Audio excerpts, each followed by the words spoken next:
నమస్కారం సిటీ కృష్ణతేజ వార్తలకు స్వాగతం ముందుగా ముఖ్యాంశాలు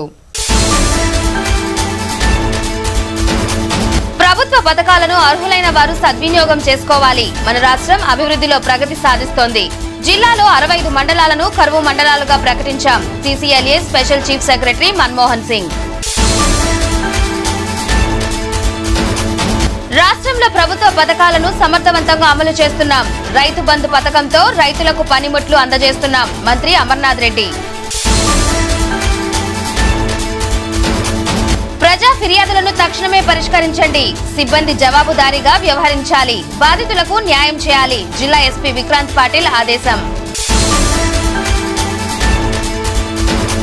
తిరుమల శ్రీకాళహస్తి దేవాలయాలను దర్శించుకున్న హైకోర్టు ప్రధాన న్యాయమూర్తి జస్టిస్ ప్రవీణ్ కుమార్ దర్శన ఏర్పాట్లు చేసిన ఆలయ అధికారులు రాష్ట్రంలో అభివృద్ధి జరగాలన్నా పోలవరం ప్రాజెక్టు అమరావతి నిర్మాణాలు పూర్తి కావాలన్నా మళ్లీ చంద్రబాబు అధికారంలోకి రావాలని శ్రీవారిని ప్రార్థించా ఎమ్మెల్సీ డొక్కా మాణిక్య వరప్రసాద్ ఇక వార్తల్లోని వివరాలు శ్రీకాళహస్తీశ్వర స్వామివారి దేవస్థానంకు ఆంధ్రప్రదేశ్ రాష్ట్ర హైకోర్టు ప్రధాన న్యాయమూర్తి జస్టిస్ ప్రవీణ్ కుమార్ కుటుంబ సమేతంగా విచ్చేశారు శ్రీ జ్ఞాన ప్రసూనాంబ సమేత శ్రీకాళహస్తీశ్వర స్వామివారిని దర్శించి మొక్కులు తీర్చుకున్నారు వీరికి ఆలయ కార్యనిర్వహణాధికారి శ్రీ రామస్వామి ఆలయ ఏఈఓ ఎన్ఆర్ కృష్ణారెడ్డి ఆలయ మర్యాదలతో దక్షిణ గోపురం వద్ద స్వాగతం పలికి తరువాత శ్రీ స్వామి అమ్మవార్ల గర్భాలయం నందు ప్రత్యేక పూజలు నిర్వహించి దర్శనం కల్పించారు శ్రీ గురుదక్షిణామూర్తి సన్నిధి వద్ద ఈవో శ్రీరామస్వామి మరియు వేద పండితులు శ్రీ స్వామి అమ్మవార్ల తీర్థ ప్రసాదాలు అందించి ఆలయ మర్యాదలతో ఘనంగా సత్కరించారు నేడు రాష్ట్రంలో ప్రభుత్వ పథకాలన్నీ సమర్థవంతంగా అమలవుతూ అర్హులైన పేదలకు అందుతున్నాయని మంత్రి అమర్నాథ్ రెడ్డి పేర్కొన్నారు పలమనేరు మండలం మొరం గ్రామంలో సోమవారం జరిగిన జన్మభూమి మా ఊరు కార్యక్రమంలో మంత్రి అమర్నాథ్ రెడ్డి పాల్గొన్నారు ఇటీవల రాష్ట్ర ప్రభుత్వం రైతు బంధు పథకం ద్వారా మంజూరు చేసిన ట్రాక్టర్లను సోమవారం మంత్రి పంపిణీ చేశారు అలాగే ట్రాక్టర్ను నడిపి రైతుల్లో ఉత్సాహాన్ని నింపారు ఈ సందర్భంగా మంత్రి మాట్లాడుతూ గతంలో ప్రభుత్వం అందించే పింఛన్లు సంక్షేమ పథకాలన్నీ దుర్వినియోగం అయ్యాయని ఇప్పుడు అలాంటి పరిస్థితి లేదని అన్నారు ఇది వరలో చనిపోయిన వారి పేరు మీద కూడా పింఛన్లు తీసుకునేవారని అలాంటి అక్రమాలన్నీ అరికట్టి అర్హులైన పేదలందరికీ నేడు పింఛన్లు ఇస్తున్నామని మంత్రి అన్నారు జన్మభూమి కార్యక్రమాన్ని ప్రజలు సద్వినియోగం చేసుకోవాలని కోరారు అలాగే చంద్రన్న కానుకలను పంపిణీ చేశారు ఈ రాష్ట్ర ముఖ్యమంత్రిగా చంద్రబాబు నాయుడు గారు ప్రమాణ స్వీకారం చేసిన తర్వాత అమరావతిలో ఒక ముఖ్యమంత్రికి కనీసం కూర్చోవడానికి కుర్చీ గాని పనిచేయడానికి ఒక ఆఫీసు గాని లేని సందర్భంలో పాలన ఆ రోజు మొదలుపెట్టాం ఆ సందర్భంలో ఈ రాష్ట్రంలో ఆనాడు వృద్ధులకు వికలాంగులకు వితంతువులకే ఉండేది ఈ రోజు ఒంటరి మహిళలకు ఇస్తున్నాం ట్రాన్స్జెండర్లకు పెన్షన్లు ఇస్తా ఉన్నాం ఏపీ ప్రభుత్వం ప్రజలకు మంచి పాలన అందించడంలో విఫలమైందని దీంతో రాష్ట్రానికి తీవ్ర నష్టం వాటిల్లిందని తెలంగాణ మాజీ మంత్రి తలసాని శ్రీనివాస యాదవ్ ఆరోపించారు శ్రీవారి దర్శనార్థం కుటుంబ సభ్యులతో కలిసి తిరుమలకు చేరుకున్న తలసాని వీఐపీ బ్రేక్ దర్శన సమయంలో స్వామివారిని దర్శించుకున్నారు దర్శనానంతరం ఆలయ అధికారులు తలసానికి శ్రీవారి తీర్థ ప్రసాదాలను అందజేశారు అనంతరం తలసాని ఆలయం వెలుపల మీడియాతో మాట్లాడుతూ రాబో పార్లమెంట్ ఎన్నికలలో తెలంగాణలో టీఆర్ఎస్ పార్టీకి 16 స్థానాలను కైవసం చేసుకుంటుందని కేంద్రంలో బీజేపీ కాంగ్రెస్ ప్రభుత్వం అధికారంలోకి రావడం కలని తలసాని జోస్యం చెప్పారు దేశంలో ప్రాంతీయ పార్టీలు చాలా బలపడ్డాయని దేశవ్యాప్తంగా ప్రజలకు సంక్షేమ ఫలాలను అందించేందుకు కేసీఆర్ నాయకత్వంలో ఫెడరల్ ఫ్రంట్ కూడా బలోపేతమవుతుందన్నారు అవకాశవాద రాజకీయాలు పనికిరావని కాంగ్రెస్ పార్టీతో పొత్తు పెట్టుకుని టీడీపీ చారిత్రాత్మక తప్పిదం చేసిందని ప్రతిపక్షాలు చేసే విధంగా ఏపీలో ప్రభుత్వం దీక్షల పేరుతో ప్రజాధనాన్ని దుర్వినియోగం చేస్తా ఉందని ఆరోపించారు తెలంగాణలో మహాకూటమిని ప్రజలు విశ్వసించలేదని ఏపీ ప్రజల్లో కూడా కేసీఆర్ నాయకత్వాన్ని సమర్థిస్తున్నారని కనుక గ్రేటర్ హైదరాబాద్ లో కూడా అత్యధిక సీట్లను టీఆర్ఎస్ కైవసం చేసుకుందని ఏపీలో ఎన్నికలు జరిగే సమయంలో టీఆర్ఎస్ పార్టీ ఖచ్చితంగా ప్రచారం చేస్తుందని తలసాని చెప్పారు ఈ దేశంలో రాజకీయ వ్యవస్థ 4 మాసాలలో మారబోతుంది డెఫినెట్గా బీజేపీ కాంగ్రెస్ అయినటువంటి ప్రభుత్వం డెఫినెట్గా వస్తాం కదా మాదేంటంటే తెలుగు వాళ్ళందరూ సంతోషంగా ఉండాలని కోరుకునేటువంటిది ఆ రోజు ఉద్యమ నేపథ్యంలో కూడా 2 రాష్ట్రాలుగా విడిపోదాం అన్నదమ్ముల్లాగా కలిసి ఉందాం అనేటువంటి స్లోగన్తో ముందుకు వచ్చినటువంటి ఉద్యమ పార్టీ ఈ రోజు బ్రహ్మాండమైనటువంటి మెజారిటీతోని గెలిచినటువంటి పార్టీ మహాకూటమి పెట్టి ఎంతమంది అక్కడ చిమ్మిక్స్ చేసినా ఇక్కడ నుంచి విచ్చలవిడిగా డబ్బులు పంపించి ఇక్కడ అధికారులను కూడా అక్కడ ఉపయోగించుకున్నటువంటి పరిస్థితులు ఉన్నప్పటికీ చరిత్ర ఏం చెప్తుంది, ఈ దేశంలో ఎవ్వరికి రానటువంటి మెజారిటీ బ్రహ్మాండంగా మాకు రావడం జరిగింది. కాబట్టి డెఫినెట్గా ఇక్కడ ఉన్నటువంటి ప్రజానికం కూడా మరి టీఆర్ఎస్ పార్టీ పట్ల, టీఆర్ఎస్ ప్రభుత్వం పట్ల, ముఖ్యమంత్రి గారి పట్ల అందరికీ అచంచలమైనటువంటి నమ్మక విశ్వాసాలు ఉన్నాయి. అందుకే ఈరోజు గ్రేటర్ హైదరాబాద్ పరిధిలో ఆంధ్ర ప్రాంతం నుంచి వచ్చినటువంటి ప్రతి ఒక్కళ్ళు ఎంతో సంతోషంగా ఉన్నారు. అక్కడ పరిపాలన అంటే మీలాంటి పరిపాలన ఉండాలనేది ప్రజలు కోరుకుంటుంది. బట్ డెఫినెట్గా మా పాత్ర రేపు ఆంధ్రప్రదేశ్ రాష్ట్ర రాజకీయాలలో డెఫినెట్గా. తిరుమల శ్రీవారిని పలువురు ప్రముఖులు దర్శించుకుని మొక్కులు తీర్చుకున్నారు. రాష్ట్రంలో పోలవరం ప్రాజెక్టు అమరావతి నిర్మాణం పూర్తి కావాలంటే మళ్లీ చంద్రబాబు అధికారంలోకి రావాలని ఎమ్మెల్సీ డొక్కా మాణిక్య వరప్రసాద్ అన్నారు. ఏపీ హైకోర్టు తాత్కాలిక ప్రధాన న్యాయమూర్తి ప్రవీణ్ కుమార్ తిరుమల శ్రీనివాసుని దర్శించుకున్నారు. శ్రీవారి దర్శనార్థం కుటుంబ సభ్యులతో కలిసి తిరుమలకు చేరుకున్న సీజే వీఐపీ బ్రేక్ దర్శన సమయంలో స్వామివారిని దర్శించుకున్నారు. దర్శనానంతరం రంగనాయకుల మండపంలో వేద పండితులు జస్టిస్ ను ఆశీర్వదించగా ఆలయ అధికారులు స్వామివారి వస్త్రంతో సత్కరించి శ్రీవారి తీర్థ ప్రసాదాలు, క్యాలెండర్, డైరీలను అందజేశారు.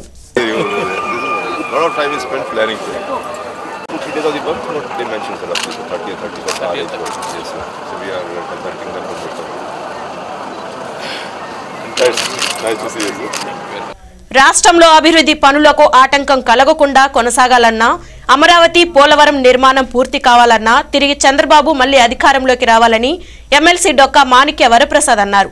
శ్రీవారి దర్శనార్థం కుటుంబ సభ్యులతో కలిసి తిరుమలకు చేరుకున్న డొక్కా మాణిక్య వరప్రసాద్ వీఐపీ బ్రేక్ దర్శన సమయంలో స్వామివారిని దర్శించుకున్నారు. దర్శనానంతరం ఆలయ అధికారులు శ్రీవారి తీర్థ ప్రసాదాలను అందజేశారు. అనంతరం ఆయన వెలుపల మీడియాతో మాట్లాడుతూ రాష్ట్రాల అభివృద్ధి పట్ల నిర్లక్ష్యంగా వ్యవహరిస్తున్న మోదీ వైఖరి మారాలని శ్రీవారిని ప్రార్థించనన్నారు. కేంద్రం సహకరించకపోయినా రాష్ట్ర అభివృద్ధి కోసం చంద్రబాబు అహర్నిశలు కృషి చేస్తున్నారని, పోలవరం నిర్మాణాన్ని చాలా వేగవంతంగా పూర్తి చేస్తున్నారన్నారు. మోడీ గారు కేంద్ర ప్రభుత్వం రాష్ట్రాలను నిర్లక్ష్యం చేయడం పట్ల కూడా స్వామివారి విజ్ఞప్తి చేసుకున్నాం. మోడీ గారు అలాంటి ఆలోచనలు మానుకొని మంచి ఆలోచనలతో రాష్ట్ర అభివృద్ధికి సహకరించాలని స్వామివారిని కోరుకున్నాం. ముఖ్యమంత్రి చంద్రబాబు గారు లాంటి బలమైన నాయకత్వాన్ని విచ్ఛిన్నం చేయాలని ఆయన ప్రయత్నం చేయడం కూడా మంచిది కాదని ఈ సందర్భంగా తెలియజేస్తా ఉన్నాం. ఆంధ్రప్రదేశ్ సర్వతోముగా చెందాలి, చంద్రబాబు నాయకత్వం బలపడాలి, రాష్ట్రం అభివృద్ధి చెందాలని. అలాగే తిరుమల శ్రీవారిని పలువురు సినీ ప్రముఖులు దర్శించుకున్నారు. సోమవారం ఉదయం వీఐపీ విరామ సమయంలో ప్రముఖ నటుడు నారా రోహిత్, తమిళ సూపర్ స్టార్ రజనీకాంత్, సతీమణి లత, కుమార్తె సౌందర్య దర్శించుకున్నారు. వీరికి ఆలయ అధికారులు దర్శన ఏర్పాట్లు చేశారు. దర్శనానంతరం రంగనాయకుల మండపంలో వేద పండితులు వేద ఆశీర్వచనం చేయగా ఆలయ అధికారులు స్వామివారి తీర్థ ప్రసాదాలను అందజేసి పట్టు వస్త్రంతో సత్కరించారు. ప్రజా ఫిర్యాదులను తక్షణమే పరిష్కరించి బాధితులకు న్యాయం చేయాలని జిల్లా ఎస్పీ విక్రాంత్ పాటిల్ జిల్లాలోని అన్ని పోలీస్ స్టేషన్ అధికారులను ఆదేశించారు. జిల్లా ఎస్పీ కార్యాలయంలో జరిగిన గ్రీవెన్స్ సెల్ నందు జిల్లా ఎస్పీ విక్రాంత్ పాటిల్ ప్రజల నుంచి వినతులను స్వీకరించారు. ఈ సందర్భంగా ఎస్పీ ప్రజల నుండి వినతులు స్వీకరించి సమస్యలను అడిగి తెలుసుకున్నారు. ప్రతి పోలీస్ స్టేషన్లో వచ్చే ఫిర్యాదుదారుల పట్ల సిబ్బంది జవాబుదారీతనంగా వ్యవహరించాలని ఫోన్ ద్వారా ఆదేశించారు. తక్షణమే బాధితులకు న్యాయం చేసే విధంగా చర్యలు తీసుకోవాలని కోరారు. అదేవిధంగా డైలీ వర్క్ కార్యక్రమానికి అనేక ఫిర్యాదులు అందాయి. ప్రభుత్వ పథకాలు అర్హత గలవారు సద్వినియోగం చేసుకోవాలని రెవెన్యూ మరియు CCLA special chief secretary Manmohan Singh అన్నారు. శ్రీకాళహస్తి మండలం ఊరందూరు పంచాయతీలో నిర్వహించిన సభలో సీసీఎల్ఏ స్పెషల్ చీఫ్ సెక్రటరీ ముఖ్య అతిథిగా పాల్గొని ప్రసంగించారు. సీసీఎల్ఏ స్పెషల్ చీఫ్ సెక్రటరీ మాట్లాడుతూ ప్రభుత్వ పథకాలు అర్హత గలవారు సద్వినియోగం చేసుకోవాలని అన్నారు.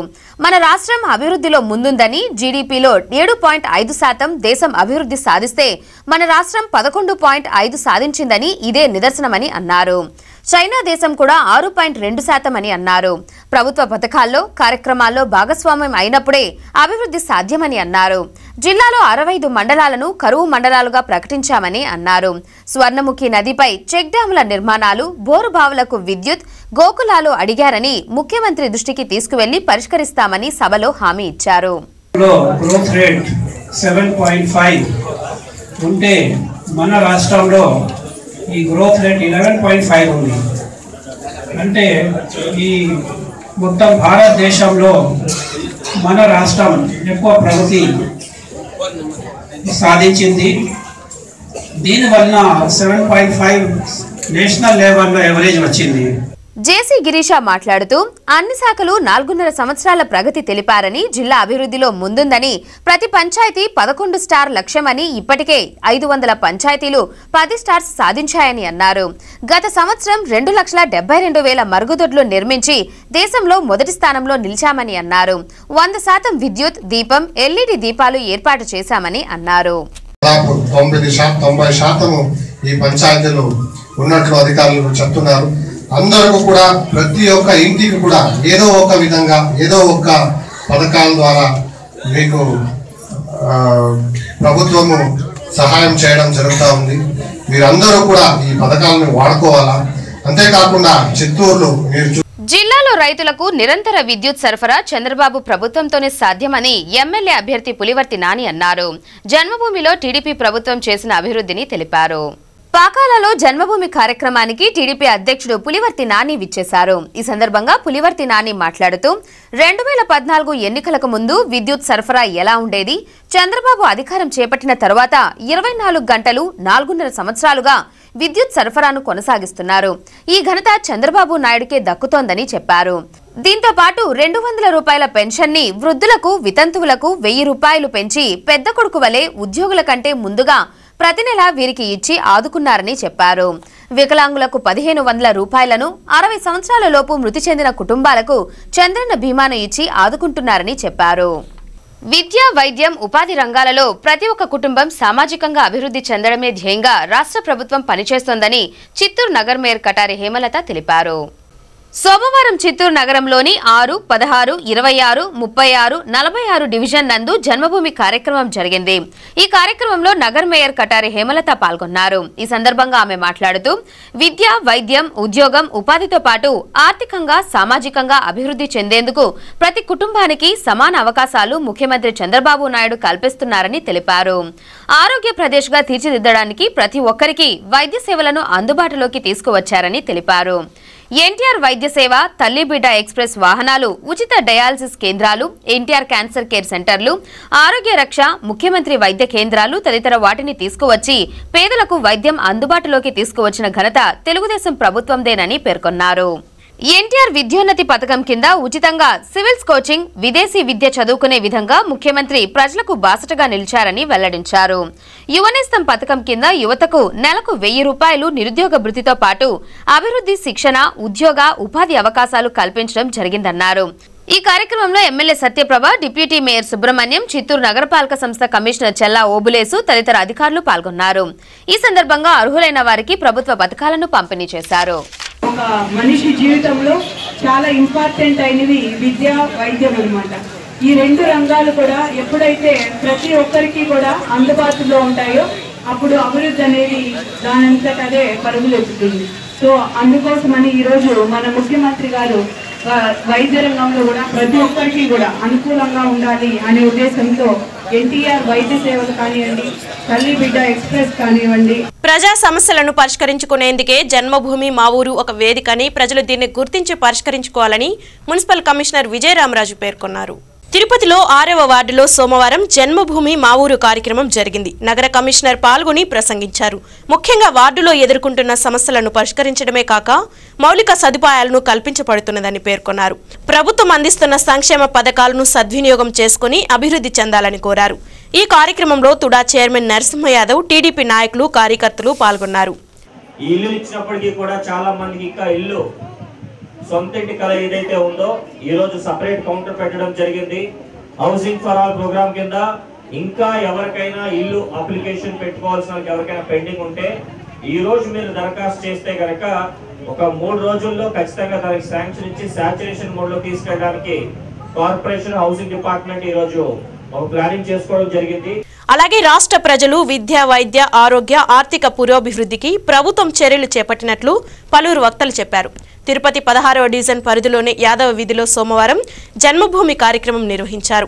డివిజన్లో నగరపాలక సంస్థ ఆధ్వర్యంలో చేపట్టిన అభివృద్ధి, ప్రజలకు అందించిన సేవలను, కార్యక్రమాలను ఆయా విభాగాల అధికారులు, సిబ్బంది వివరించారు. ఈ సందర్భంగా నాయకులు మాట్లాడుతూ పేద ప్రజలందరికీ ప్రభుత్వ సంక్షేమ పథకాలు అందించేందుకు ముఖ్యమంత్రి అహర్నిశలు కృషి చేస్తున్నారని చెప్పారు. సాంకేతికతో పాటు అధికారులు సైతం అర్హులకు పథకాలు అందేలా చర్యలు తీసుకుంటున్నారని చెప్పారు. డివిజన్ పరిధిలో రేషన్ కార్డులు ఇల్లు లేని వారి కోసం ప్రత్యేకంగా ఒక కౌంటర్ను ఏర్పాటు చేశారని అక్కడ అర్జీలను సమర్పించాలని కోరారు. తిరుపతి నగరాన్ని సుందరంగా ఆహ్లాదకరమైనదిగా తీర్చిదిద్దేందుకు ప్రజలంతా సహకరించాలని కోరారు. ఈ కార్యక్రమంలో తెదేపా రాష్ట్ర కార్యదర్శి Neelam Balaji, SAAP director Sridhar Varma, RC Munikrishna, bullet Ramana తదితరులు పాల్గొన్నారు. మరి ప్రతి మహిళకు కూడా 10,000 రూపాయలు సంపాదించేటట్టు విధంగా కూడా అనేక రకాలుగా చర్యలు తీసుకొని దాన్ని అమలు చేసేదానికి ప్రయత్నం చేస్తున్నారు. కాబట్టి దయచేసి రేపు 2019 ఎన్నికల్లో కూడా మనం అందరం కూడా ఈ పథకాలు అభివృద్ధి కొనసాగాలంటే ఖచ్చితంగా నారా చంద్రబాబు నాయుడు గారి ముఖ్యమంత్రి కావాలని ఆ దిశగా మనం అందరం కూడా పనిచేసి గెలిపించుకోవాల్సిన ఆవశ్యకత ఎంతైనా ఉందని చెప్పి సందర్భంగా మీ ద్వారా మనం చేసుకుంటున్నాం. అధికారులందరూ కూడా అందుబాటులో రావాలని ఈ జనభోం కార్యక్రమంలో అదేవిధంగా ఇలాంటి కార్యక్రమం డెవలప్ చేసిన చంద్రబాబు నాయుడికి ముఖ్యంగా ప్రజలందరూ కూడా ఈ సంవత్సరం రాబోయే ఎన్నికల్లో ఆదరించి మళ్ళా ముఖ్యమంత్రిగా చేయాలని చెప్పి ఇప్పుడు కాసేపు విరామం. Shri Ramadevi multi super speciality hospitals, ECHS, army, air force, navy, airports authority, postal, BSNL, railways, IIT, IASTR, ఆరోగ్య భద్రత ఉద్యోగస్తులకు వైద్యం ఉచితం. ESI, APSRTC, APSPDCL ఉద్యోగస్తులకు వైద్యం ఉచితం. NTR వైద్య సేవ, ఎంప్లాయ్ హెల్త్ స్కీమ్ ఆపరేషన్లు ఉచితం. అత్యాధునిక పద్ధతి ద్వారా కోత కుట్టు లేకుండా లేజర్ మరియు లాప్రోస్కోపిక్ చికిత్స చేయబడును. అన్ని ఇన్సూరెన్స్ కంపెనీల కార్డ్ హోల్డర్లకు cashless entry. Shri Ramadevi multi super speciality hospitals, Tirupati. Phone 9000607900. వార్తలకు తిరిగి స్వాగతం. దేశ కాలమాన పరిస్థితులకు అనుగుణంగా వాడుక భాషలో మార్పులు చేర్పులు వస్తుంటాయని, వాటిని అందిపుచ్చుకోవడంతో పాటు మూల అర్థాలు మార్పు చెందకుండా ఉపాధ్యాయులు, అధ్యాపకులు తగిన జాగ్రత్తలు తీసుకోవాలని పలువురు వక్తలు అభిప్రాయపడ్డారు. తిరుపతి శ్రీ వెంకటేశ్వర విశ్వవిద్యాలయంలోని డైరెక్టర్ ఆఫ్ డిస్టెన్స్ ఎడ్యుకేషన్ ఆధ్వర్యంలో recent trends in English language and English language teaching అనే అంశంపై జాతీయ స్థాయి ఇంగ్లీష్ టీచర్స్ సదస్సు జరిగింది. ఈ సదస్సుకు SVU రిజిస్టర్ అనురాధ అధ్యక్షత వహించగా ప్రొఫెసర్ రాజేంద్ర ప్రసాద్ ముఖ్య అతిథిగా విచ్చేశారు. ఈ సందర్భంగా ఆయన మాట్లాడుతూ ప్రపంచంలో ఎన్నో భాషలు వాడుకలో ఉన్నప్పటికీ ఆంగ్లేయులు మాట్లాడే ఇంగ్లీషు ప్రపంచవ్యాప్తంగా ప్రజలందరి ఆదరాభిమానాలు చూరుకుందని చెప్పారు. ప్రతి భాషకు ఆయా దేశాల సంస్కృతితో పాటు వ్యవహార శైలి చాలా ముఖ్యమైనవని తెలిపారు. భారతదేశంలో ప్రాచీన కాలం నుంచి అనేక భాషలను ప్రజలు మాట్లాడుతున్నప్పటికీ ఎక్కువ మంది ప్రజలు తమ భావాలను వ్యక్తీకరించేందుకు ఇంగ్లీష్ను ఉపయోగిస్తున్నారని వివరించారు. ఆంగ్ల భాష బోధనలో ఇప్పటికీ భారతదేశంలోని ఉపాధ్యాయులు తరగతులను బోధించేటప్పుడు ఆయా స్థానిక భాషల్లోనికి తర్జుమా చేస్తున్నారని వెల్లడించారు. అయితే భాష యొక్క ఉన్నతి, అర్థం మారకుండా తగిన చర్యలు తీసుకుని ప్రథమ స్థాయి విధానాన్ని అనుసరించాలని ఆయన సూచించారు. ఈ సదస్సులో ఆర్ వెంకట్రావు, వినోద్ మిశ్రా, రవినాయుడు, సుందర్వల్లి తదితరులు పాల్గొన్నారు. అగ్రవర్గాల్లో పేదలకు 10% రిజర్వేషన్లు కల్పించడం పట్ల ప్రధాని నరేంద్ర మోడీకి బీజేపీ నాయకులు కృతజ్ఞతలు తెలిపారు. తిరుపతి బండ్ల వీధి కూడలిలో ఆ పార్టీ నాయకులు మోడీ చిత్రపటానికి పాలాభిషేకం చేశారు. ఈ సందర్భంగా నాయకులు మాట్లాడుతూ పేద ప్రజలకు బీజేపీ ప్రభుత్వం ఎల్లప్పుడూ అండగా నిలుస్తోందని చెప్పారు. అగ్రవర్ణాల్లోని నిరుపేదలకు సైతం రాజ్యాంగపరంగా కేంద్రం 10% రిజర్వేషన్లు కల్పించడంలో వారు అన్ని రంగాల్లో రాణించేందుకు అవకాశం ఉందన్నారు. ఈ కార్యక్రమంలో బీజేపీ నాయకులు ఆకుల సతీష్, గుండాల గోపీనాథ్, సుబ్రహ్మణ్యం యాదవ్, చంద్రబాబు, నాగేశ్వరాచారి తదితరులు పాల్గొన్నారు. అనుకోని రిజర్వేషన్ చేయాలంటే ఈ మాదిరి ధైర్యంగా చేయాలా? మోసగించి మన చంద్రబాబు నాయుడు గారు చేస్తూ ఉన్న మాదిరి బిల్లులు పెట్టినాము, అది పంపించినాము, ఇది పంపించినాము, కమిటీలు వేసినాము, కమిషన్ రిపోర్ట్ రాలేదు అనేది కాకుండా చెయ్యాలనుకుంటే దమ్ము ధైర్యంతో ముందుగా తక్కువ ఆదాయం ఉన్న వారికి ఇది విద్యలో పరంగా కానీ వైద్య పరంగా ఉద్యోగ పరంగా 10% రిజర్వేషన్ కల్పించిన ఘనత మోడీ గారిది. ఆయనకు ప్రతి ఒక్కరూ ఓసీలు, ప్రతి ఒక్కరూ వెనుకబడిన వారు, ప్రతి ఒక్కరూ కృతజ్ఞతలు తెలపాలని సందర్భంగా తెలియజేస్తారు. జనాభా నిష్పత్తి ఆధారంగా రానున్న ఎన్నికల్లో గిరిజనులకు సముచిత స్థానం ఇవ్వాలని జీపీఎస్ వ్యవస్థాపక అధ్యక్షుడు శంకర్ నాయక్ డిమాండ్ చేశారు.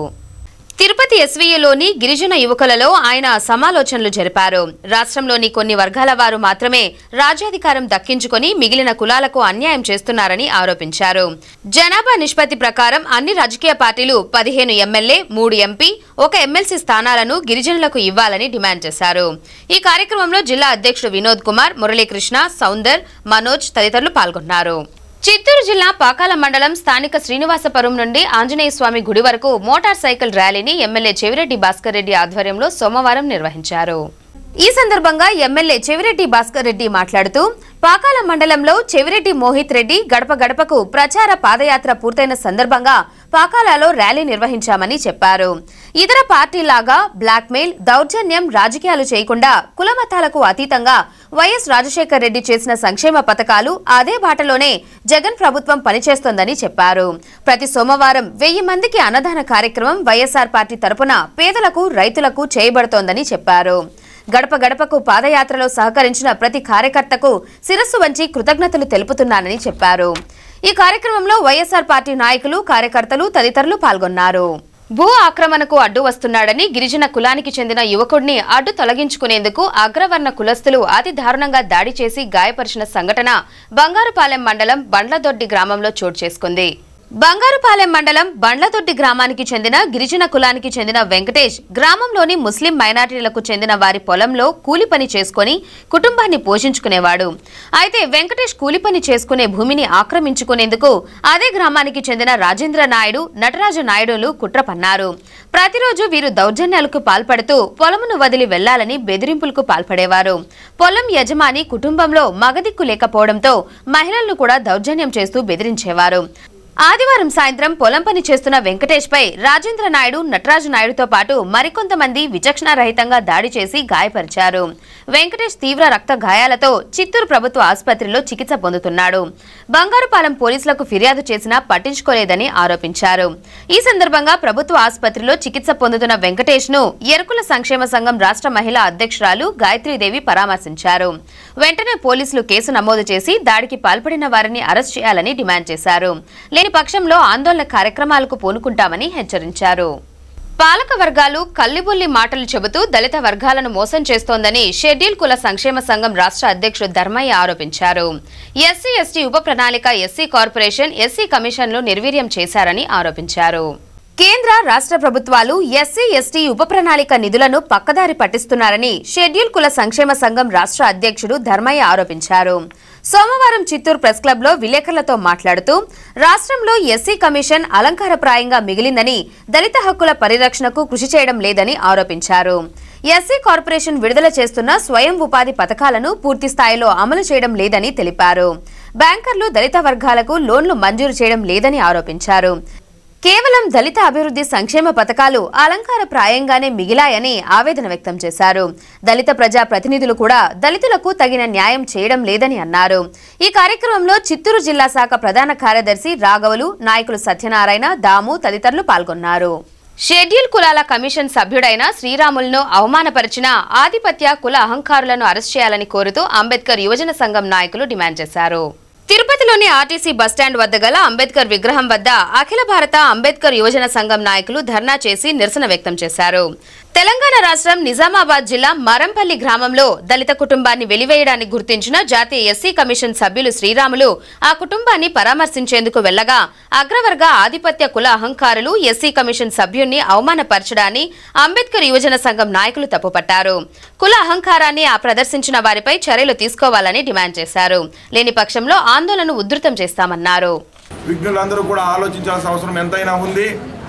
ఇలాంటివి పునరావృతం కాకుండా ప్రభుత్వాలు ప్రజాస్వామ్యబద్ధంగా కేంద్ర ప్రభుత్వం కూడా దీన్ని చాలా సీరియస్గా తీసుకొని దానికి బాధ్యులైనటువంటి వాళ్ళని ఖచ్చితంగా పిఓ యాక్ట్ ప్రకారము వాళ్ళ మీద కేసులు నమోదు చేసి కఠినమైన శిక్షిస్తూ రాబోయే రోజుల్లో ఎస్సీ కమిషన్కి ఉన్నటువంటి భద్రతా వ్యవహారాలు కూడా మరింత పెంచాల్సిన అవసరం ఉన్నది. వాళ్ళు కూడా ఇంచుమించు న్యాయస్థానంలో జడ్జికున్నటువంటి అర్హతలున్న కమిషన్, వాళ్ళకు కూడా ఎక్కువ సెక్యూరిటీ ఇవ్వాల్సిన అవసరం ఉన్నది. మేము ఈ సందర్భంగా వేడుకుంటూ విద్యుత్ సంస్థలో పనిచేస్తున్న కాంట్రాక్టు కార్మికులను సంస్థలో విలీనం చేసి రెగ్యులరైజ్ చేయాలని ఏపీ విద్యుత్ కాంట్రాక్టు కార్మికుల ఐక్యవేదిక రాష్ట్ర కమిటీ చైర్మన్ బాలకాశి పేర్కొన్నారు. తిరుపతి ప్రెస్ క్లబ్ లో జరిగిన విలేకరుల సమావేశంలో బాలకాశి మాట్లాడుతూ గత 2 సంవత్సరాలుగా తమ సమస్యల పరిష్కారం కోసం పోరాటం చేస్తున్నామని, అయినా ప్రభుత్వం స్పందించలేదన్నారు. ఎన్నికల ముందు మేనిఫెస్టోలో కాంట్రాక్టు ఉద్యోగులను పర్మనెంట్ చేస్తామని ముఖ్యమంత్రి హామీ ఇచ్చి 4.5 సంవత్సరం గడుస్తున్నా ఇంతవరకు పట్టించుకోలేదన్నారు. ఉమ్మడి హైకోర్టు ఇచ్చిన తీర్పును అమలు చేయకపోగా సుప్రీంకోర్టు తీర్పు ప్రకారం సమాన పనికి సమాన వేతనం చట్టం కూడా అమలు కావడం లేదన్నారు. ప్రభుత్వం స్పందించకపోతే రాష్ట్రంలోనే 3,000 మంది కార్మికులతో ఫిబ్రవరి నుండి దశలవారీ సమ్మె ప్రారంభిస్తామని తెలిపారు. రాష్ట్రంలోని అన్ని జిల్లాల కళాకారులతో సకల కళాకారుల ఐక్య వేదికను ఏర్పాటు చేసి కళాకారుల సంక్షేమం కోసం కృషి చేస్తామని సినీ సంగీత దర్శకులు ఖుద్దూస్ అన్నారు. తిరుపతి ప్రెస్ క్లబ్ లో జరిగిన విలేకరుల సమావేశంలో సినీ సంగీత దర్శకులు ఖుద్దూస్, సినీ నటులు కత్తి మహేష్, కళాకారులు మాట్లాడుతూ రాష్ట్రంలోని అన్ని జిల్లాల్లో కళాకారులు దయనీయ స్థితిలో ఉన్నారని, కళలు అంతరించిపోయే ప్రమాదం ఏర్పడుతుందని అన్నారు. 13 జిల్లాల కళాకారులను ఏకం చేసి సకల కళాకారుల ఐక్య వేదిక ఏర్పాటు చేస్తున్నామని చెప్పారు. రాష్ట్ర అధ్యక్షులుగా సినీ నిర్మాత చలసాని శ్రీనివాసరావు, గౌరవ సలహాదారుగా తమ్మిరెడ్డి భరద్వాజ ఉంటారని, అన్ని జిల్లాలకు కమిటీలు ఏర్పాటు చేస్తున్నామన్నారు. చిత్తూరు జిల్లా అధ్యక్షులుగా కత్తి మహేష్, ప్రధాన కార్యదర్శిగా రఫీ తదితరులు ఉంటారని చెప్పారు. కాగా ఈ నెల 27న చిత్తూరు జిల్లాలో సకల కళా గర్జన నిర్వహిస్తున్నామని అన్నారు. కళాకారులు జయప్రదం చేయాలని కోరారు. లింక్ తెగిపోయింది. జిల్లా స్థాయిలో ఏం జరుగుతుందో కూడా తెలియని పరిస్థితి రాష్ట్ర స్థాయిలో. మరొక పార్శ్వం ఇంకోటి ఏంటంటే గవర్నమెంట్కి సంబంధించినటువంటి ప్రోగ్రాముల్లో ఎక్కడెక్కడైతే కళాకారుల కళా ప్రదర్శనలు ఉంటాయో, కళా జాత అని ఏదైతే అంటున్నామో వాటిల్లో కూడా పార్టీ రంగులు పులుముకొని కళాకారులకు అన్యాయమే జరుగుతోంది. చిత్తూరు జిల్లాలో స్పెసిఫిక్గా మనం చూసుకుంటే టీటీడీని మించిన కళల్ని నిజంగా పోషించే సంస్థ మరొకటి లేదు. నిజానికి గవర్నమెంట్ కన్నా ఎక్కువ డబ్బులు ఇక్కడ టీటీడీ దగ్గర ఉన్నాయి. కానీ వాళ్ళు నిజంగా దాన్ని ఆధ్యాత్మిక ప్రగతి కోసము, ప్రచారం కోసం ఖర్చు పెడుతున్నటువంటి డబ్బుల్లో కళాకారులకు ఎంత శాతం న్యాయం జరుగుతోంది అనేది కూడా మనం ఆలోచించాలి. ముదిరాజ్ యువజన సేవా సంఘం నూతన కమిటీని ఎన్నుకున్నామని కమిటీ అధ్యక్షులు రవికుమార్ తెలిపారు. తిరుపతి ప్రెస్ క్లబ్ లో జరిగిన విలేకరుల సమావేశంలో ముదిరాజు సంఘం నూతన కమిటీ అధ్యక్షులు రవికుమార్ మాట్లాడుతూ గత 10 సంవత్సరాలుగా వీరాస్వామి అధ్యక్షతన కమిటీ నడిచిందన్నారు. తిరుపతిలో ఆదివారం నూతన కార్యవర్గాన్ని ఎన్నుకున్నట్లు తెలిపారు. ప్రభుత్వం తమ కులాన్ని బీసీడీ నుండి ఏలోకి మార్చాలని, ముదిరాజు కులస్తులకు కార్పొరేషన్ ఏర్పాటు చేయాలని, ప్రతి జిల్లాలో ముదిరాజు భవన నిర్మాణానికి ప్రభుత్వం చొరవ చూపాలని కోరారు. ఈ సమావేశంలో నూతన కమిటీ ఉపాధ్యక్షులు జీవరత్నం, జయరామయ్య, మురళి, కార్యదర్శి డివి రమణ తదితరులు పాల్గొన్నారు. విద్యార్థులకు విద్యతో పాటు సామాజిక విలువల పట్ల అవగాహన కల్పించాల్సిన అవసరం ఉందని టీటీడీ ఈవో అనిల్ కుమార్ సింఘాల్ అన్నారు. తిరుచానూరులోని ఎడిఫై స్కూల్ వార్షికోత్సవం అంగరంగ వైభవంగా జరిగింది. Edify school director Praneeth Kumar పాఠశాలలో నిర్వహిస్తున్న విద్యా విధానం, అలాగే సామాజిక విలువల పట్ల ఇస్తున్న తదితర అంశాలను వివరించారు. అనతి కాలంలో జిల్లాలో ఖ్యాతిగాంచిన ప్రముఖ విద్యా సంస్థగా పేరొందిందని ప్రణీత్ పేర్కొన్నారు. On the technology and give the facilities as required to the students, but not the lavishness. Let's only give them the facilities what they require, and let's not give them the lavishness. And let's have a proper understanding, and let's discuss together for the betterment of the children and for the betterment of the school. అలాగే ముఖ్య అతిథిగా పాల్గొన్న TTD EO మాట్లాడుతూ విద్యార్థులకు విద్యను బోధించేందుకు అనేక పాఠశాలలు వెలిశాయని అన్నారు. అయితే విద్యతో పాటు సామాజిక, మానవతా విలువలను నేర్పించేవి మాత్రం అతి తక్కువగా ఉన్నాయని అన్నారు. అలాంటి ఉత్తమ విద్యా సంస్థలలో ఎడిఫై స్కూల్ ఒకటే అని ఈవో అన్నారు. పాఠశాల వాతావరణం, పరిసరాలను బట్టే ఆ పాఠశాల యొక్క విశిష్టత, విద్యార్థుల క్రమశిక్షణను గుర్తించవచ్చని ఈవో పేర్కొన్నారు. ఎడిఫై స్కూల్ యాజమాన్యాన్ని ఈ సందర్భంగా ఈవో సింఘాల్ ప్రశంసించారు. ఈ కార్యక్రమంలో విద్యార్థులు, వారి తల్లిదండ్రులతో పాటు నగరంలో ప్రముఖ పారిశ్రామికవేత్తలు, ప్రముఖులు పాల్గొన్నారు. That the experience when the kids perform academically, culturally or in sports or otherwise in the school is much more than what they would have experienced when they themselves won those prizes. Nothing brings more joy to the parents as an appreciation of the performance of their kids. As a result, the time and the energy and the money that they spend. రాష్ట్రంలో ప్రస్తుత ఆర్థిక పరిస్థితి, సామాజిక అంశాలు, వచ్చే ఎన్నికల్లో రాజకీయ పార్టీల పరిస్థితి గురించి రౌండ్ టేబుల్ సమావేశం నిర్వహిస్తున్నట్లు శ్వేత తెలిపారు.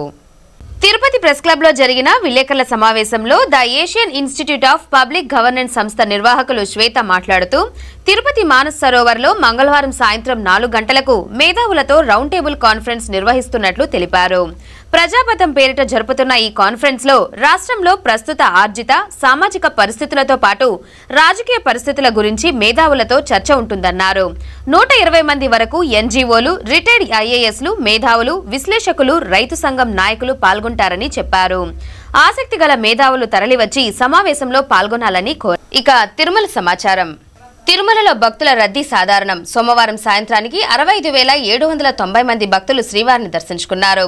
సర్వదర్శనానికి 20 కంపార్ట్మెంట్లలో భక్తులు వేచి ఉన్నారు. వారికి 7 గంటల వ్యవధిలో దర్శన సమయాన్ని కేటాయించారు.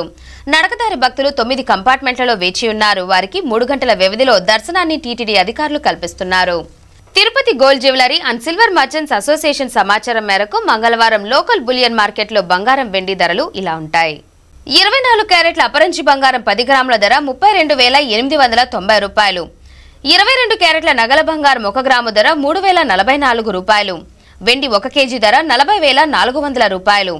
రీటైల్ వెండి 1 గ్రాము ధర 42 రూపాయల 60 పైసలు. వార్తలు ముగించే ముందు ముఖ్యాంశాలు మరోసారి. ప్రభుత్వ పథకాలను అర్హులైన వారు సద్వినియోగం చేసుకోవాలి. మన రాష్ట్రం అభివృద్ధిలో ప్రగతి సాధిస్తోంది. జిల్లాలో 65 మండలాలను కరువు మండలాలుగా ప్రకటించాం. CCLA special chief secretary Manmohan Singh. రాష్ట్రంలో ప్రభుత్వ పథకాలను సమర్థవంతంగా అమలు చేస్తున్నాం. రైతు బంధు పథకంతో రైతులకు పనిముట్లు అందజేస్తున్నాం. మంత్రి అమర్నాథ్ రెడ్డి. ప్రజా ఫిర్యాదులను తక్షణమే పరిష్కరించండి. సిబ్బంది జవాబుదారీగా వ్యవహరించాలి. బాధితులకు న్యాయం చేయాలి. జిల్లా ఎస్పీ విక్రాంత్ పాటిల్ ఆదేశం. తిరుమల శ్రీకాళహస్తి దేవాలయాలను దర్శించుకున్న హైకోర్టు ప్రధాన న్యాయమూర్తి జస్టిస్ ప్రవీణ్ కుమార్. దర్శన ఏర్పాట్లు చేసిన ఆలయ అధికారులు. రాష్ట్రంలో అభివృద్ధి జరగాలన్నా, పోలవరం ప్రాజెక్టు అమరావతి నిర్మాణాలు పూర్తి కావాలన్నా మళ్లీ చంద్రబాబు అధికారంలోకి రావాలని శ్రీవారిని ప్రార్థించా ఎమ్మెల్సీ డొక్కా మాణిక్య వరప్రసాద్. ఈ వార్తలు ఇంతటితో సమాప్తం. తిరిగి సిటీ కృష్ణతేజ వార్తల్లో మళ్ళీ కలుద్దాం. అంతవరకు సెలవు. నమస్కారం.